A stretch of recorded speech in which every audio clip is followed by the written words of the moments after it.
इसके अलावा फिर 18 घंटे की होती है, 20 घंटे बिल्कुल आइडियल किस्म की है। और एक खाना दिन में जो कि काबिल अमल है, बता ही लगता है कि नहीं है, लेकिन है, ऐसे लोग हैं, पर्सनली मैंने करके देखा, पॉसिबल है। यानी पॉसिबल इन मानों में है कि यानी आप पूरी तरह से एक्टिव रहें बाकी औकात में। अगर आपने एक वक्त खाना खाया तो बाकी 23 आवर्स जो है बिल्कुल सही रहे। अच्छा, इसके एक और फायदा भी है। अच्छा, इसके नफ्सियाती रूहानी फायदे अगर के डॉक्टरों ने जिस्मानी फायदे गिनवाए वो पहले हम डिस्कस कर लेते हैं, उसके बाद नफ्सियाती रूहानी पे भी आते हैं। अच्छा, अब ये आयुब साहब का मशवरा है कि इस बात पर भी बात कर ली जाए कि क्या खाना चाहिए। इसमें जो है सैलेड, मुख्तलिफ किस्म की सब्जियां, अच्छा अच्छी वाली चिकनाई, ऑलिव ऑयल, देसी घी या कोकोनट ऑयल, इस तरह के बेहतरीन ऑयल का इस्तेमाल किया जाए। बहरहाल अगर नहीं अफोर्डेबल है तो कम से कम ऑयल का इस्तेमाल बनिस्बत उसके बेहतर है कार्बोहाइड्रेट्स के जो भी बाजार में दस्तयाब हैं। अच्छा, तो एक तो ये बात हो गई। दूसरी बात, इसमें पानी ज़्यादा पिया जाए, सब्जियां ज़्यादा खाई जाएं, और ये जो हम चाय वगैरह अगर पी जाए तो उसमें मिठास ना हो या कम हो। मतलब शुरू में आइडियल तो यही है कि बिल्कुल ना हो, लेकिन बाद लोगों को ज़्यादा आदत होती है तो चले वो हल्का ले लें।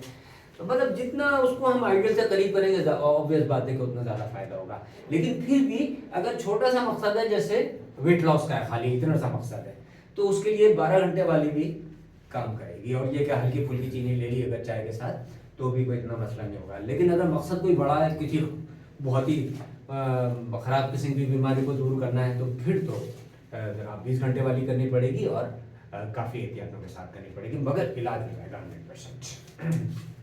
ठीक है जी। और आखिर में ही कि कौन लोग ना करें, उसमें बात आ गई थी, यहाँ वो हमने तस्करा कर लिया था।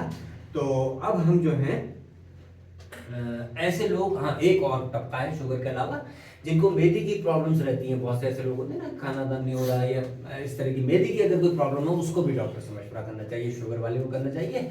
और बाकी बढ़ते बच्चे और यंगस्टर्स जो कि कोई हैवी काम कर रहे हो, मतलब बॉडी बिल्डिंग कर रहे हो या इस तरह का कोई ज़बरदस्त किस्म की जिस्मानी मेहनत का काम कर रहे हैं, उनके लिए भी ज़रूरत नहीं है।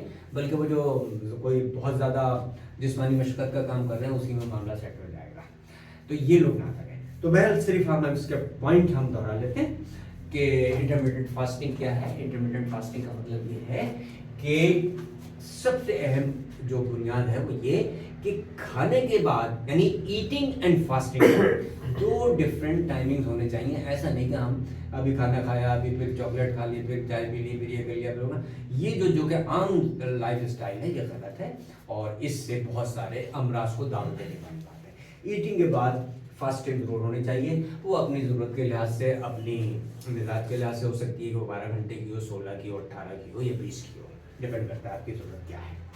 अच्छा, दूसरी बात ये है कि ऐसा क्यों है, ऐसा क्यों है, इसके लिए हमने डिस्कस किया कि एनर्जी के दो ज़राए हैं, एक कार्बोहाइड्रेट्स है, एक फैट्स है। कार्बोहाइड्रेट्स में प्रॉब्लम ये है कि अगर हम कार्बोहाइड्रेट इस्तेमाल करते हैं तो इंसुलिन लाजमी उसको बैलेंस करने आता है। जब बैलेंस करने आता है तो अपने साथ अपनी बाई प्रोडक्ट्स लाता है, और वो बाई प्रोडक्ट्स हमारे अंदर अमराज पैदा करती हैं। इसलिए लेटेस्ट रिसर्च ये कहती है कि कार्बोहाइड्रेट्स वाली, कार्बोहाइड्रेट बेस्ड डाइट से बचें और ज़्यादा जो है फैट वाली इस्तेमाल करें।